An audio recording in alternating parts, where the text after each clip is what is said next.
Eh bien, bonjour à tous et bienvenue pour ce webinaire thématique défi de la filière GCPE Nouvelle-Aquitaine.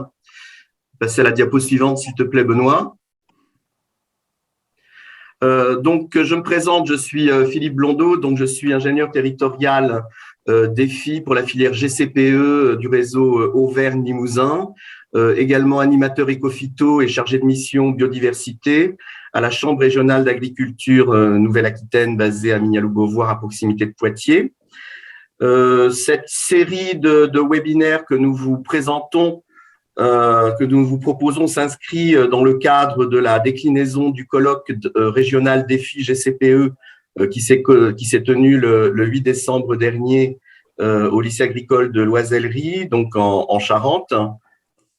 Pour rappel, ce colloque s'est déroulé sur une journée entière avec une plénière le matin, donc qui a été filmée et dont on peut retrouver le replay là, sur la plateforme AgriWeb TV qui s'affiche devant vous, dont le lien s'affiche devant vous, et de même que les diaporamas et documents sont accessibles sur différents sites, donc notamment ceux de la Chambre régionale d'agriculture de Nouvelle-Aquitaine, mais également sur les sites de la DRAF et Ecophytopic. Alors, l'après-midi en fait de ce colloque, on a eu une dizaine d'ateliers thématiques qui se sont déroulés et qui ont été en fait l'occasion pour les ingénieurs réseau de la filière GCPE de Nouvelle-Aquitaine justement de présenter des résultats éprouvés dans les réseaux fermes et expé de Nouvelle-Aquitaine. Et donc pour prolonger ce colloque, et dans la mesure justement où le contexte sanitaire a fait qu'on avait eu un petit peu moins de participants que prévu à ce colloque, et puis du fait que certaines personnes avaient exprimé en fait le fait de regretter de ne pas pouvoir participer à ces ateliers, on a en fait décidé d'un commun accord avec les animateurs des réseaux défis qui avaient animé ces ateliers, la DRAF et évidemment l'équipe Ecophyto de l'ACRA Nouvelle-Aquitaine, de réaliser une déclinaison en fait de ces ateliers techniques. Et donc c'est aussi une occasion en fait pour l'équipe Ecophyto de Nouvelle-Aquitaine d'initier le transfert et la massification des résultats de défis.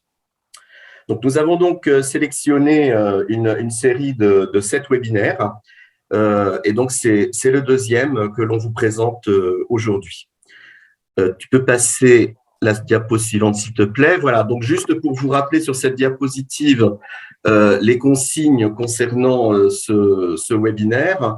Donc, grosso modo, ce webinaire va durer à peu près 1 heure, hein, donc de 13h30 à 14h30.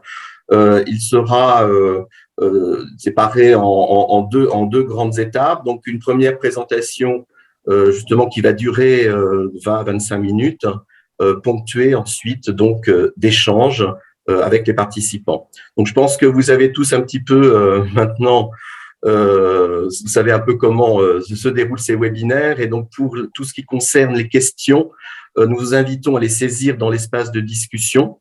Hein, et donc, ensuite, je serai chargé, moi, en tant que modérateur, de rappeler ces questions à nos intervenants. Donc, je vous rappelle que ce webinaire est enregistré, d'ailleurs, comme tous les autres, et qu'il sera évidemment accessible dans un délai assez court sur la chaîne YouTube de l'ACRA Nouvelle-Aquitaine. Voilà. Donc, ce que l'on peut faire, voilà, tu peux passer donc à la diapo suivante. Voilà. Et donc, je passe maintenant donc la parole donc à nos 2 intervenants, que sont Valérie Lacor de la Chambre d'agriculture de la Haute-Vienne et Benoît Thiré de la Chambre d'agriculture de la Creuse.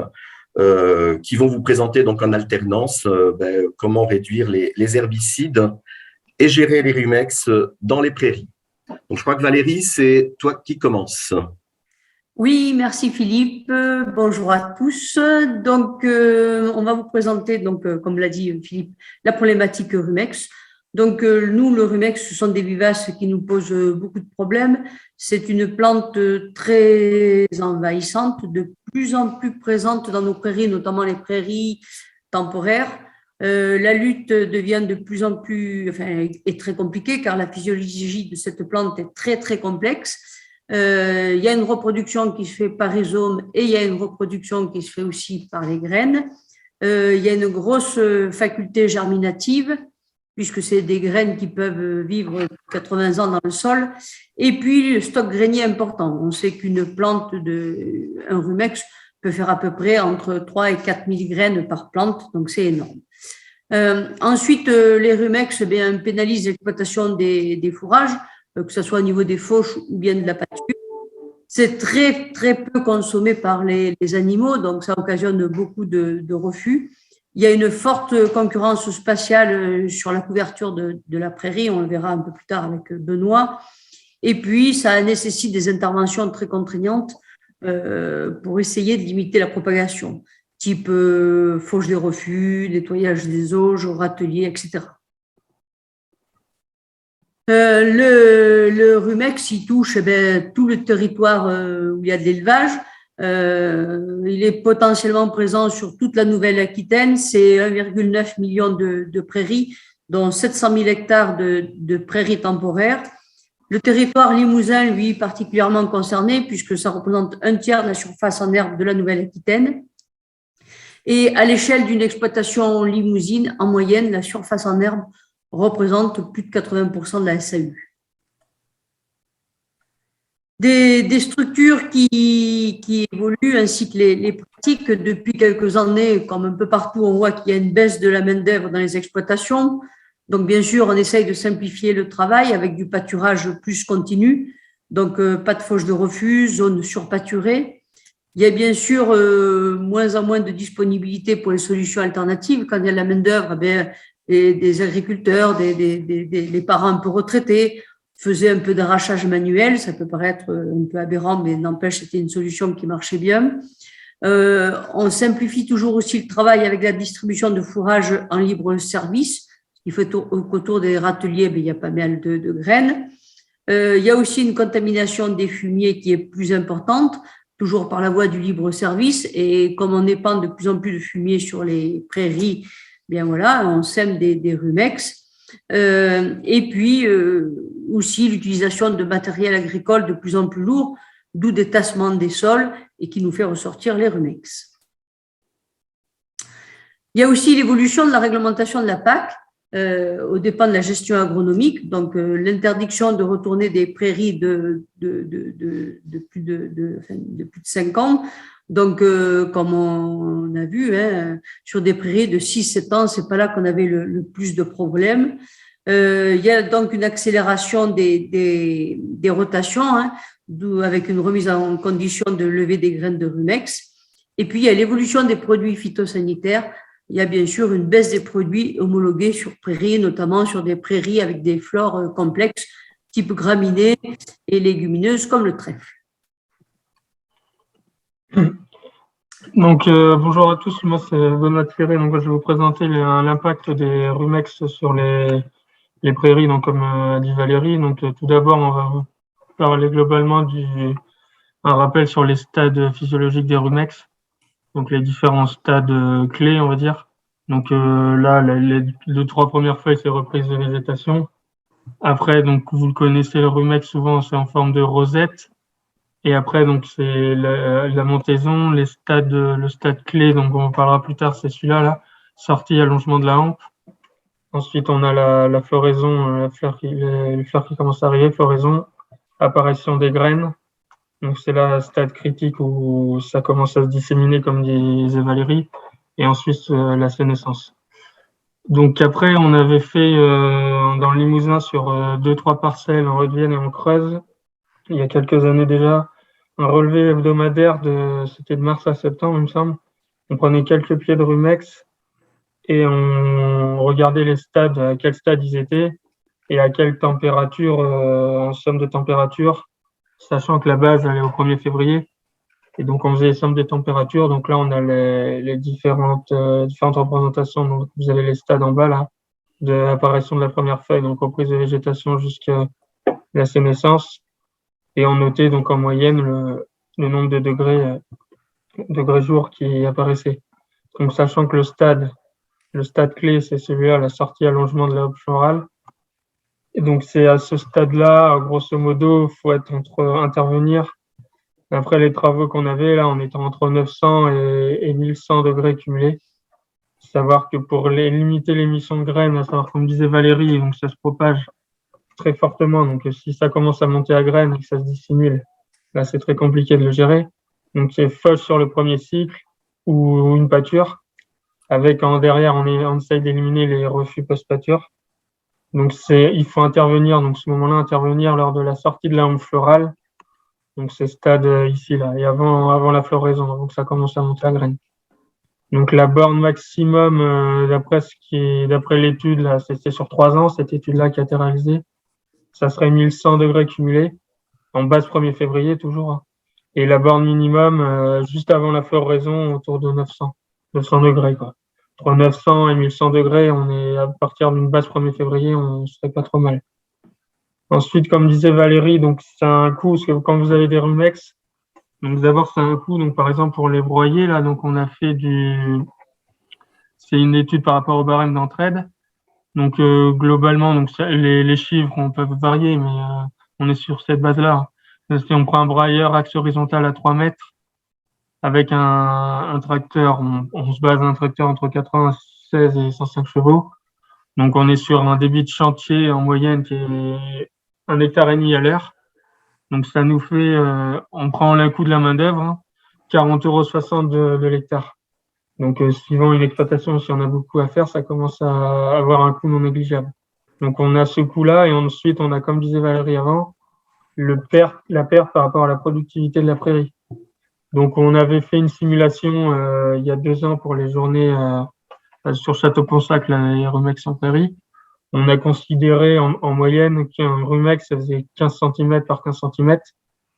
Ça fait donc du 225 cm carrés. Donc, si on a un rumex par mètre carré, on perdrait 2,25% de la surface. Ça, si on a un rumex par mètre carré. Donc, ça peut augmenter les densités selon la pression de la parcelle.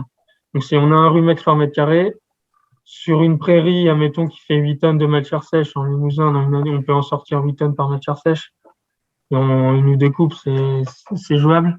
Donc, ça vous perdez 2,25% de ces 8 tonnes. Donc, on sera à 180 kg de matière sèche par hectare. À 80 € la tonne, ça ferait une perte de plus de 14 € par hectare. Ça, si on a un rumex par mètre carré. Après, on a fait la simulation. Si on a une pression de 0,25 rumex par mètre carré, jusqu'à 8 rumex par mètre carré. Si on monte à 8 par mètre carré, ça nous fait un coût d'achat en fourrage en plus au-delà de 115 € par hectare. Donc ça commence à être, comme disait Valérie, à être non négligeable. C'est pour ça que les techniques pour réduire la pression des rumex, c'est assez intéressant, surtout en terre limousinée, comme le nôtre. Donc après, voilà, donc pour refaire un petit résumé, donc les pertes de fourrage, donc on a moins d'herbe dans les prairies, on perd 2-3% de la surface si on a un rumex par mètre carré, voire plus. On a, comme disait Valérie au début, des refus à loge.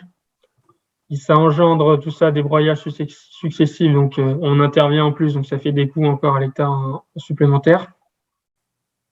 Pour essayer de gérer ça, il faudrait retournement précoce des prairies, donc ça implique de revoir les rotations. Enfin, c'est toujours délicat pour l'agriculteur de voir des rumex, de devoir intervenir alors que c'était pas forcément prévu. Et donc la problématique, une des problématiques principales, c'est que c'est difficile de les gérer dans les prairies temporaires, notamment où il y a du trèfle. On y reviendra plus tard, mais par rapport à la sélectivité des herbicides. Donc voilà un peu les impacts sur la productivité par rapport aux prairies. Après, je vais laisser parler Valérie qui va vous présenter les essais qu'on avait réalisés il y a quelques années en Creuse et en Haute-Vienne par rapport à la gestion du rumex. Oui, donc dans le cadre de notre réseau défi en Haute-Vienne et en collaboration avec la Chambre d'agriculture de la Creuse et de la coopérative Natea à l'époque, on avait mis en place une démonstration, on va dire, alors je vais vous mettre, Benoît, tu peux faire passer la suivante. Voilà, dans une exploitation qui avait pas mal de problèmes de rumex sur les prairies temporaires, et notamment quand il est semé. Donc, l'agriculteur, lui, ce qu'il faisait systématiquement, c'est qu'il désherbe ses prairies au moment du semis, en fait, quand elle est levée, mais dès que la prairie a 2-3 feuilles.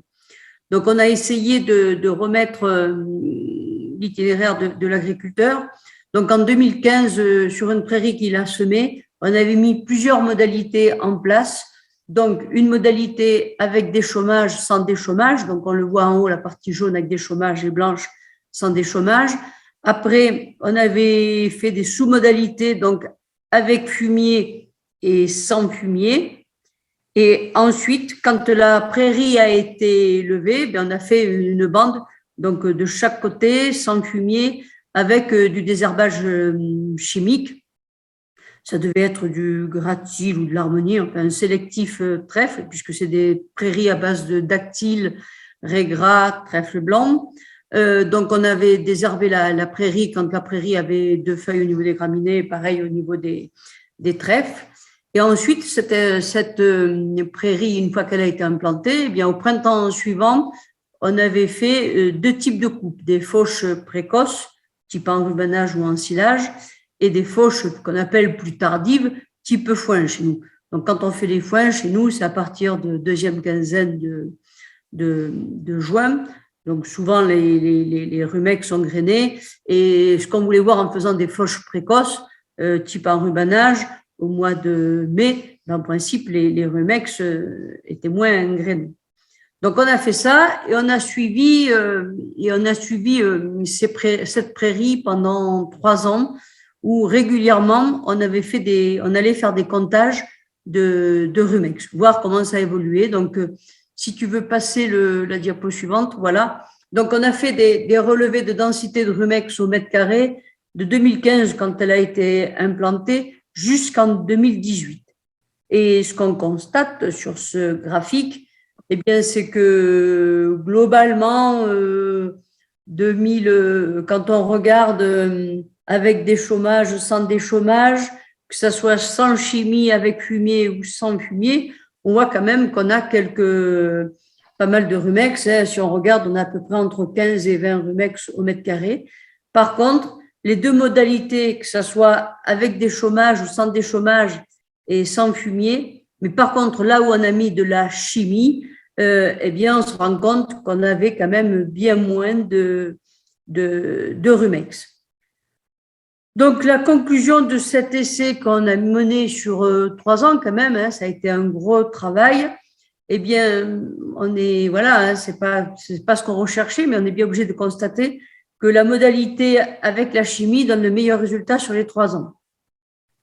Donc, l'orientation sur des proportions plus importantes de légumineuses ainsi que leur diversité au sein des compositions prairiales limite fortement les solutions chimiques.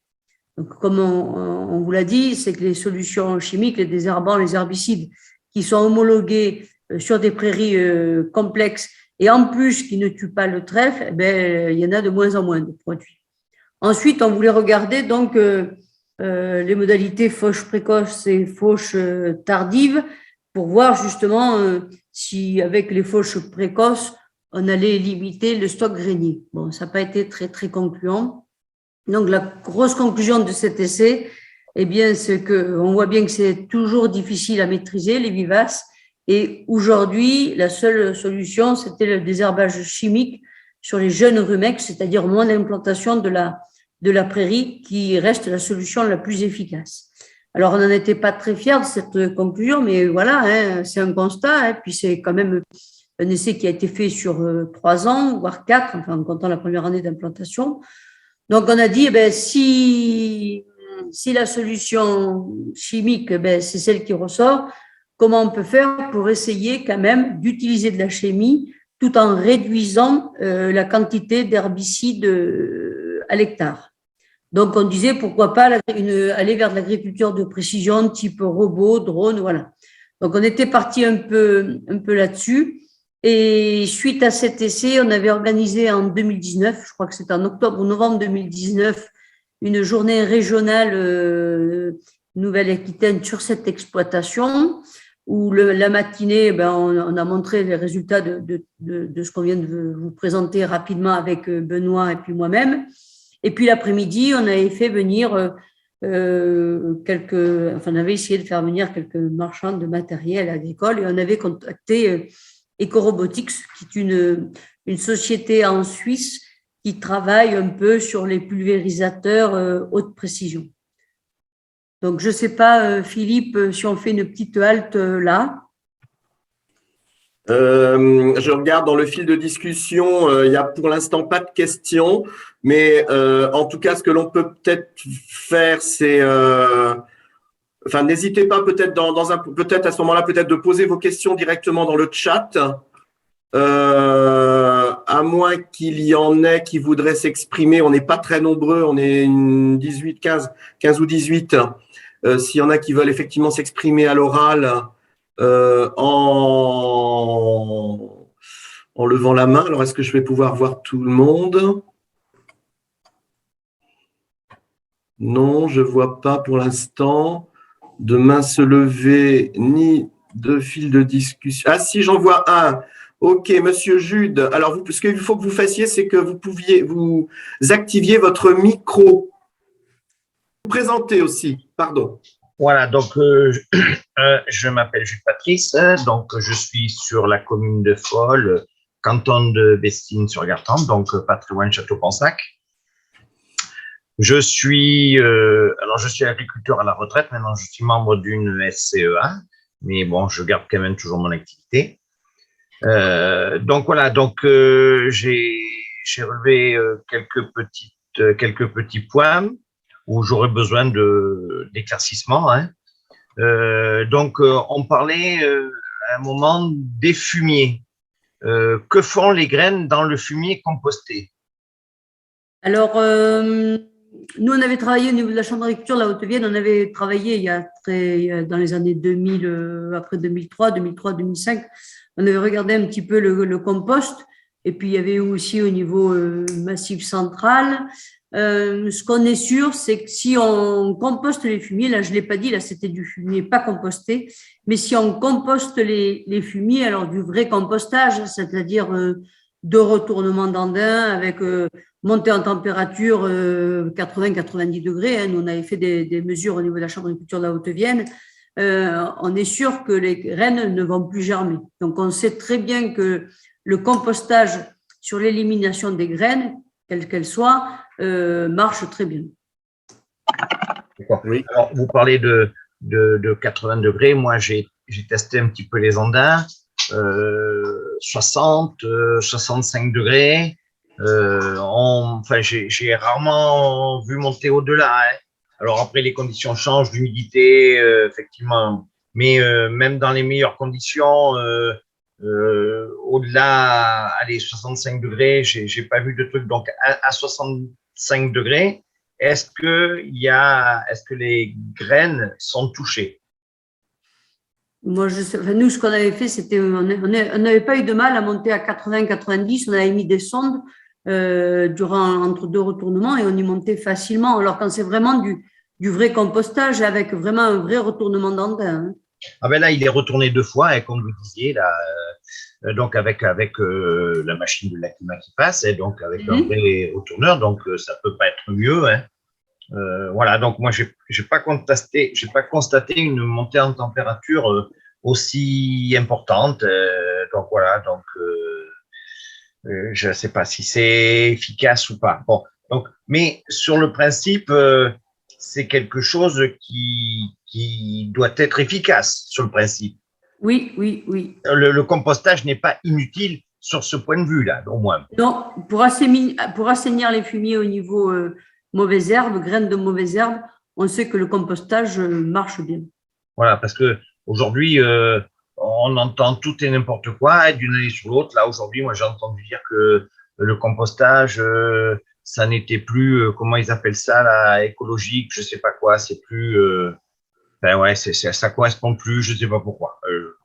Donc, on se pose plein de questions. Voilà. Bon, ma deuxième remarque concernait les broyages successifs là, dont vous avez parlé. Le problème, c'est l'herbe qui est dans qui poussent en même temps que les rumex. Et si on broie les rumex, on va broyer l'herbe. Oui, par rapport au broyage des rumex, oui. Oui, mais c'est pour ça qu'on avait fait le coût. Enfin, on a fait le coût du broyage. En fait, on a fait le coût du broyage que ça coûtait et le coût de la perte de surface, quoi. Mais oui, après, si on broie, l'herbe repart. Enfin, c'est pour ça que c'est compliqué, oui. Ben oui. Quand on dit broyage, c'est pas broyer pour c'est surtout de broyer les refus, quoi. Et Oui, broyage des refus, oui. pour les rumex, quoi, puisque les vaches ne les mangent pas, les rumex. Oui, je sais bien. Je sais bien. Après, oui, donc le broyage, ça serait juste après la pâture, alors. Oui, pour Les les refus de pâture, oui, broyer les refus de pâture. Ok. Et dernière petite question, la durée de vie d'un rumex? Ça peut monter jusqu'à 80 ans. 80 ans, j'allais dire, ouais. Ah, d'accord. C'est pour ça que les rumex qui germent dans les exploitations, ça peut être des rumex qui ont été laissés par nos grands-parents, et ceux qu'on va laisser grainer aujourd'hui, on travaille certainement pour nos petits-enfants, quoi. D'accord. Ok. Bon, mais c'est tout ce que j'avais noté comme question. Maintenant, je continue à suivre le fil et puis je vous interrogerai si j'ai une autre question sur un sujet particulier. Il n'y a pas de souci. Merci, Monsieur Jude. D'autres questions dans la salle? Je regarde si j'ai des mains levées. Non? A priori, non. Pas encore. Donc, de toute façon, je vous invite néanmoins à poser vos questions dans le fil de discussion. Et donc, on peut peut-être poursuivre Valérie et Benoît avec la suite. Oui, mais je peux mettre la vidéo à ce moment-là, non? Absolument. Donc, oui.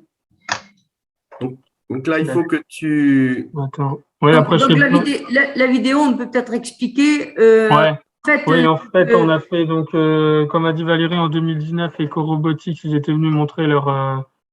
c'est un pulvérisateur de haute précision, donc il expliquera mieux dans la vidéo, hein. Mais en fait, du coup, on a fait, donc, en septembre de 2021, on a fait une démonstration avec un agriculteur en Creuse, un agriculteur en Vienne, le désherbeur de haute précision d'EcoRobotics. Et en fait, on l'a passé, donc on a fait plusieurs modalités. On a fait un essai à côté. On a fait des modalités, on a mis de l'Archem, donc c'est anciennement de l'Aillé, hein, c'est le même produit. On a mis ça dans le pulvérisateur de EcoRobotics. Et en fait, c'est un pulvérisateur qui va reconnaître uniquement les rumex. Et il va déposer la goutte de l'herbicide juste sur le rumex. Donc l'intérêt, ça d'économiser du produit et de préserver le trèfle. Donc on a fait à côté, on a fait pareil, on a fait une bande témoin, une bande avec le robot d'EcoRobotics avec de l'Aillé et une bande avec notre pulvérisateur à dos. Donc là on avait mis de l'Archem pareil en plein. Donc là vous verrez la différence sur le trèfle, c'est assez impressionnant. Et une bande avec du gratil. Donc là pareil avec du pulvérisateur à dos. Et en fait donc on a fait une petite une démonstration, une journée porte ouverte. Et donc là, l'idée, c'est de comparer pareil sur plusieurs années, voir l'effet qu'il y a eu sur les rumex. On vous fera voir quand les rumex ont bien été touchés, hein. Même en ultra localisé où il y avait les graminées le recouvraient, le robot a pu identifier juste le rumex. Et donc là, l'idée, c'est donc on a fait une petite vidéo pour montrer un peu le fonctionnement de ce pulvérisateur de haute précision. Aujourd'hui, il est tracté, donc il est tracté derrière un tracteur classique. Il y avait l'idée d'EcoRobotics de le faire, que ce soit un robot qui soit guidable par smartphone. Donc aujourd'hui, c'est un peu compliqué pour eux de le développer. Aujourd'hui, celui qui va être commercialisé, qui est en train de se commercialiser, c'est le tout début, hein, c'est le pulvérisateur haute précision tracté. Donc en fait, vous mettez au cul du tracteur et ça marche comme ça. Et ça détecte juste les rumex et il va déposer la micro-goutte juste sur le rumex. Donc je sais pas si Valérie… Ouais. Juste une petite précision, oui. Quand Benoît parle de pulvérisateur à dos, là, dans les démonstrations qu'on a fait là en septembre donc 2021, quand Ecorobotics, la société Ecorobotics est venue, c'est pulvérisateur à dos, c'est pas le petit pulvérisateur 10 litres Et oui, oui. pour désherber les rumex quand on les voit. C'est au niveau des chambres, la chambre d'agriculture de la Creuse, un pulvérisateur à deux avec une rampe de 3 mètres. Enfin, Ouais, oui, mais 3 mètres. c'est marqué dans la vidéo, on vous fera voir. Voilà. Ouais. C'est pour éviter, c'est quand on fait des essais, Oui, oui, oui, oui. de mettre un En tracteur fait, et le gros pulvé, voilà. Ouais. En fait, les essais, on a fait 4 modalités du coup. Enfin, 3 avec sans compter le témoin. Et les bancs, c'était des bandes de 6 mètres. On faisait un aller-retour de pulvé à dos en fait. Et donc, je vais vous faire voir la vidéo. Donc, j'ai celle-là. Je sais pas, j'ai celle de la vidéo de Creuse, Valérie. Le rumex est une vivace problématique dans des territoires d'élevage comme la Creuse. Il dégrade la qualité de la prairie et peut engendrer une baisse de la rentabilité fourragère, notamment avec des refus à l'auge. La problématique qu'on a sur les rumex, c'est qu'on fait des traitements en plein, notamment par exemple avec de l'allier qui peut avoir un impact négatif sur le trèfle. Dans le cadre du réseau défi, on fait un essai pour essayer de lutter contre les rumex tout en réduisant les phytos. Du coup, c'est pour ça qu'on travaille en partenariat avec Ecorobotics. Et en fait, ils ont un pulvérisateur de haute précision tracté. Le pulvérisateur, il va localiser juste le rumex et déposer une microdose d'herbicide sur le rumex. Pour tester le pulvérisateur de haute précision ARA de la société Ecorobotics, rendez-vous au GAEC de Courtille à Guéret avec Claire et Jérémy Maté. Ils viennent de rejoindre récemment le groupe défi de la Creuse. Je rejoins le groupe défi pour un partage de connaissances, diminution de la partie phyto, à avoir un effet sur l'impact carbone. Et le choix aussi d'avoir fait du traitement localisé sur rumex, déjà une partie diminution phyto importante, sans détruire la prairie. Maintenant, nous rejoignons Claude Juriens qui va nous présenter le fonctionnement du pulvérisateur de haute précision ARA. Je suis le responsable commercial d'Ecorobotics. Ecorobotics, on est une société suisse qui est basée à Yverdon. Notre spécialité, c'est l'agriculture de précision. Donc, on a développé une technologie et un produit de sprayage de très haute précision. On travaille sur des algorithmes de détection qui utilisent des caméras couleurs et qui, grâce à l'intelligence artificielle, sont capables, sur la base de ces images, de reconnaître la bonne culture et les adventices, et ainsi de ne traiter que les adventices. Et ceci avec une très grande précision, puisqu'aujourd'hui, cette machine est capable de sprayer un pixel de 8 cm sur 3 avec une précision de l'ordre du centimètre. ARA fonctionne grâce aux caméras qui sont embarquées, donc des caméras couleurs. Chaque caméra regarde à peu près 1 mètre carré. Et puis, avec l'informatique embarquée, ces images sont analysées plusieurs fois par seconde. Dans le cas des prairies, eh bien, on va plutôt rechercher directement les adventices problématiques, comme les rumex et les chardons. Et ensuite, cette information, elle est envoyée aux barres de traitement. Donc, derrière chacun des éléments, vous avez à ce niveau-là une barre de 2 mètres. Chaque barre est équipée de 156 buses avec des buses tous les 4 cm, ce qui permet de déclencher le sprayage de 8 sur 3. En fonction de la densité d'adventices, on est capable d'économiser de 80 à 90% de produits phyto. Le deuxième intérêt, lorsque vous êtes dans une culture en ligne où la culture est sensible à la phytotoxicité, eh bien, vous pouvez avoir des gains de rendement assez importants. Bien entendu, il y a aussi un bénéfice sociétal et écologique grâce à l'économie de produits.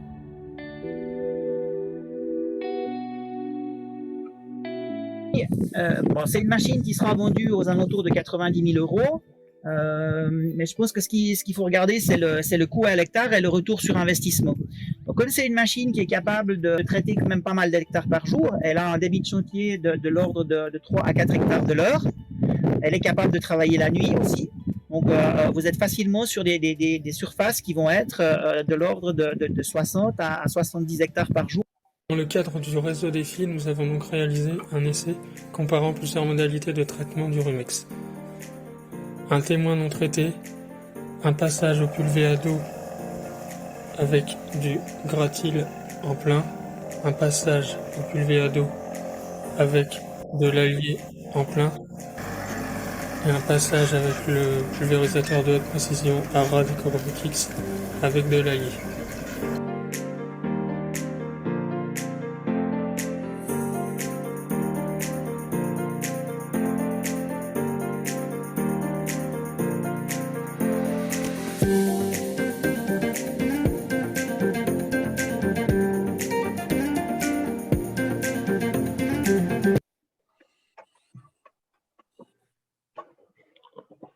Voilà.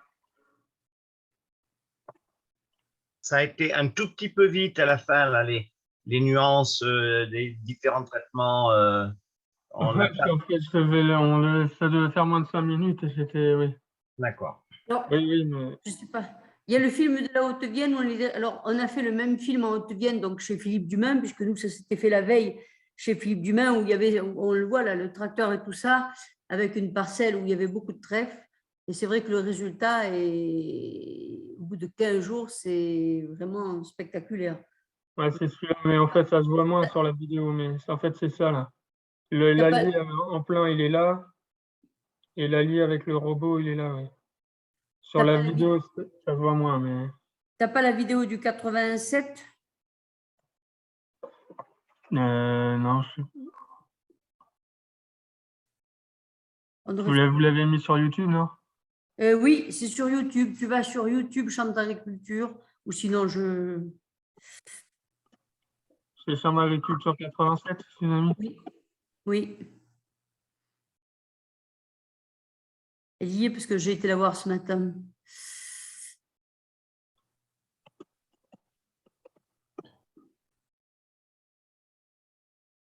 Est-ce qu'à ce stade, il y a des questions? N'hésitez pas.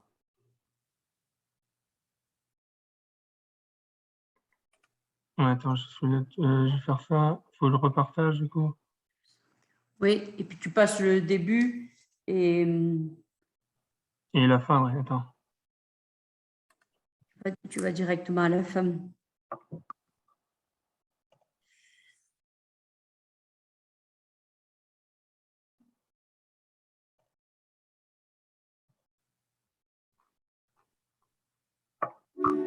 Vous entendez, là? Oui, très bien.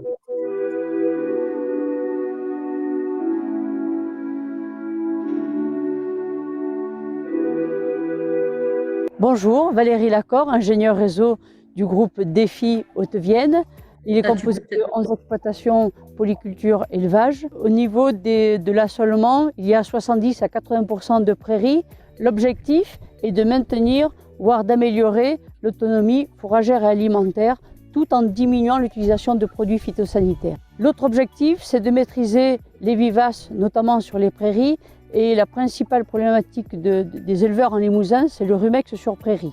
Suite à des essais sur 3 ans, la solution chimique est la meilleure solution pour arriver à maîtriser ces rumex.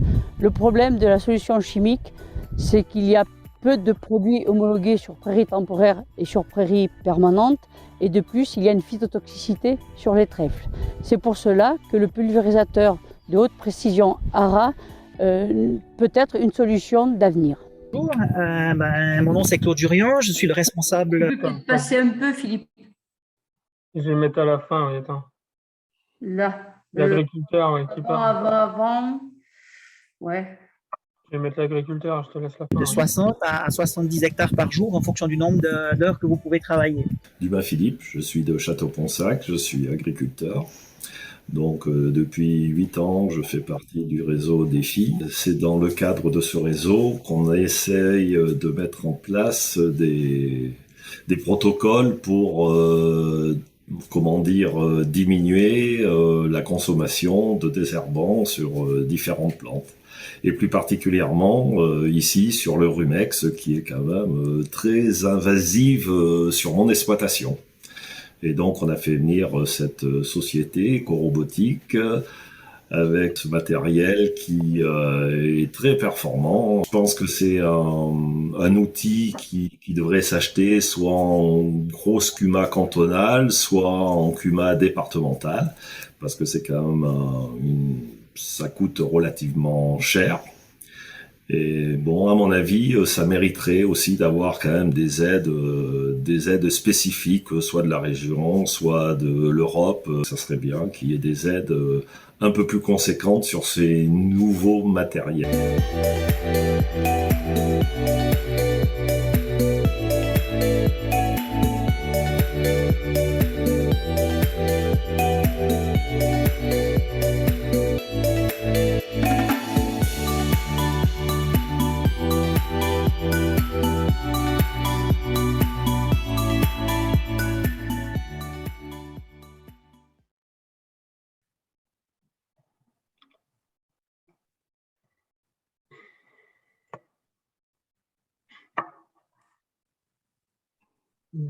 Merci Benoît, merci Valérie. Benoît, tu pourras peut-être repartager peut-être à nouveau ton écran avec la présentation. Ouais. D'accord. N'hésitez pas là, si on peut prendre quelques questions. On peut prendre quelques questions, il n'y a pas de problème. Donc, soit vous les écrivez dans le chat, soit vous levez la main et on vous laisse la parole. En attendant que les questions arrivent, ce qu'on peut préciser, donc c'est vrai que si on prend un petit palier où on le passe à 20 grammes hectare, avec les conséquences que ça a sur des prairies riches en trèfle, et puis là, moi je l'ai vu à Château-Ponsac, le trèfle, ça l'avait bien cogné, la prairie, ça l'a bien cogné. Alors, ça a bien cogné les rumex, il n'y a pas de problème, mais c'est vrai que ça cogne bien la prairie. Donc, si on fait du localisé grâce au pulvérisateur ARA, si par exemple vous avez une parcelle où il n'y a que 10% de rumex, alors là, dans le cas chez Philippe, il y en avait plus de 10%, mais si on prend une parcelle avec en moyenne 10% de rumex, au lieu de mettre 20 grammes de produits tipaliers, on n'en mettra que 10%, c'est-à-dire qu'on ne mettra que 2 grammes hectare. Là, c'est une réelle diminution des herbicides, enfin des produits phyto. Ouais, parce que sur la parcelle aguerrée, il y avait moins de trèfle qu'à Château-Ponsac. Donc les résultats étaient moins parlants, mais il y avait aussi un peu moins de rumex. Et en fait, on avait fait, parce que la cuve, elle fait 20 litres, la cuve qui est devant le tracteur, là, et on avait traité, donc il fait 6 mètres de large, on avait fait 12 mètres de large fois 120 mètres de long, à peu près 100 mètres de long. Et sur les 20 litres, on en a passé, il restait 12 litres, je crois, dans la cuve. Il a mis que 8 litres de bouillie, quoi, pour faire ça, quoi. Donc oui, ça fait une réduction des doses assez importante. Là, on avait moins de rumex, mais si vous avez une pression de rumex très très faible, genre un rumex au mètre carré, là ça va vraiment réduire. Il disait 90 et 95% de réduction de dose, ouais, qui est possible au maximum. Moi, j'ai une question, Benoît et Valérie, justement, là, suite à ces essais là, que vous avez mis en place en Creuse comme en Haute-Vienne, quelle est la suite, en fait voilà, est-ce que les agriculteurs de vos réseaux ont envie d'aller plus loin? On a entendu parler de peut-être que ce matériel pourrait être acquis par une CUMA. Enfin, voilà, quelles sont les perspectives, en fait, suite à ces essais? Moi, pour la Creuse, je sais pas. Nous, pour la Creuse, en fait, Claude Jurien, le responsable d'Eco-Robotics, il est revenu vers moi. Je lui ai envoyé la liste des concessionnaires, de tous les concessionnaires qui en Creuse pour qu'ils contactent. Il y en a peut-être un ou deux qui seraient intéressés. Et après, il avait un contact. Donc là, c'était plutôt dans le sud-est. Il y avait une ETA qui était intéressée avec une COP. Mais il faudrait, en fait, pour que les COP soient intéressés, Eco-Robotics, dont je vais envoyer la démarche, il faudrait qu'ils déposent que ARA soit agréé d'un CEPP, en fait. Par rapport au plan éco-phyto, là, pour les COP, en fait, il faudrait que Eco-Robotics dépose un dossier de certificat d'économie des produits phyto, là, pour que ça incite les COP à investir là-dedans. Parce que sinon, sans ça, ils ont dit que c'était compliqué. Mais après, pour tout ce qui est CUMA, enfin, nous, les concessionnaires, donc j'ai envoyé la liste la semaine dernière. Donc, il va les contacter. Après, je sais pas. Il y avait quelques agriculteurs dans le coin en CUMA qui seraient intéressés à voir si ça se fait concrètement. Mais... D'accord. Pour Et Valérie, oui, pour la Haute-Vienne? Alors, pour la Haute-Vienne, donc le jour J, j'avais eu peu d'agriculteurs. On était en plein dans les ensilages au mois de septembre. Mais depuis, on a fait notre réunion défi. Et dans la réunion défi, dans les agriculteurs, il y a des agriculteurs qui sont impliqués dans la CUMA départementale de l'Or-Noir. Et depuis, ils sont venus me voir parce que ça les intéressait. Donc, moi, j'ai mis la CUMA de l'Or-Noir en relation avec Claude Jurien, donc d'EcoRobotics. Donc là aussi, je pense qu'il y a certainement de l'avenir pour le département avec la CUMA. De toute façon, comme on l'a dit, et comme le dit Philippe Dumain dans le petit film, vu l'investissement de ce pulvérisateur, c'est vrai qu'il faut que ça soit une CUMA départementale ou bien une entreprise agricole minimum départementale aussi, quoi. On a une question à laquelle je pense que vous pouvez répondre tous les deux, l'un ou l'autre. Est-ce que le pâturage tournant est plus agressif et plus destructeur de rumex qu'un pâturage fixe? Du coup, est-ce que vous avez étudié en fait cette question? Je ne sais pas, je réponds, Benoît ou... Ouais, ben moi, je sais pas. Enfin, dans l'essai, il n'y avait pas de pâturage tournant. Alors, ce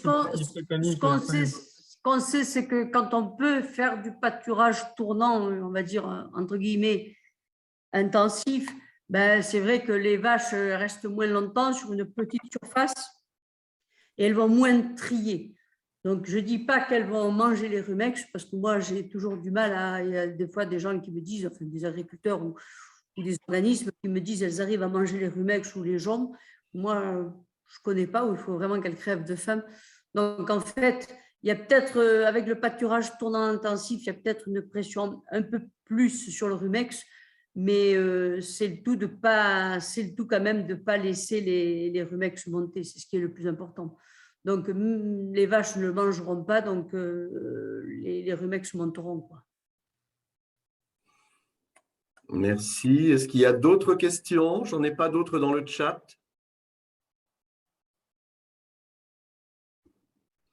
Pas d'autres questions? Eh bien, comme nous arrivons quasiment effectivement au terme de ce webinaire, de ce deuxième webinaire, bon, déjà, je voudrais remercier tous les participants qui ont assisté à ce webinaire. Et évidemment, un grand merci à nos intervenants, Valérie et Benoît, pour la qualité de leurs interventions. Et malgré ce petit couac de vidéo, mais ce sera l'occasion en tout cas de pouvoir les retrouver, de le retrouver dans son intégralité sur le replay qui vous sera rapidement adressé. Voilà. Donc, ce que nous allons faire aussi, c'est qu'on va vous adresser assez vite le PowerPoint donc de la présentation que vous a faite Valérie et Benoît. Voilà. Et puis, vous dire aussi que la série de webinaires continue. Alors, tu peux peut-être passer les diapos suivantes, Benoît. Ouais. Voilà. Donc, la série de webinaires continue. Et donc, on en a une effectivement cette semaine, donc jeudi. Donc où là, la thématique, c'est faire déprimer ces céréales par des génisses pour réduire la pression des bioagresseurs.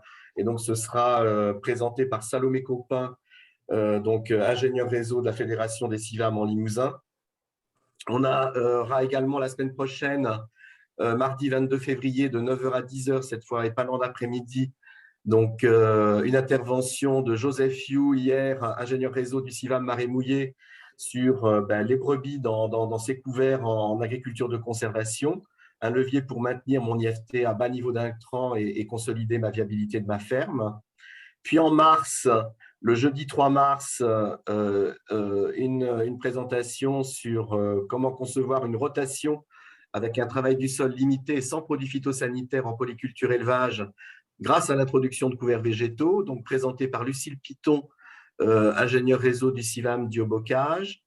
Le jeudi 10 mars, 13h30, 14h30, une intervention sur l'intérêt du désherbage mixte pour gérer les adventices sur maïs et tournesol, donc qui seront présentés conjointement par Loïc Doussat, qui est ingénieur territorial de la Chambre d'agriculture de l'Aude, et Patrice Mailleux, ingénieur réseau de la Chambre d'agriculture des Pyrénées-Atlantiques. Et en fait, nous terminons cette série de webinaires mardi 15 mars par une présentation que je vous ferai moi-même sur les résultats technico-économiques du réseau Défi Ferme donc pour la filière grande culture, polyculture, élevage de Nouvelle-Aquitaine, donc le 15 mars de 13h30 à 14h30. Voilà, donc en tout cas, encore un grand merci à tous. Et puis donc au plaisir de vous retrouver en février et mars prochain. Je vous dis au revoir et donc je vais pouvoir arrêter l'enregistrement.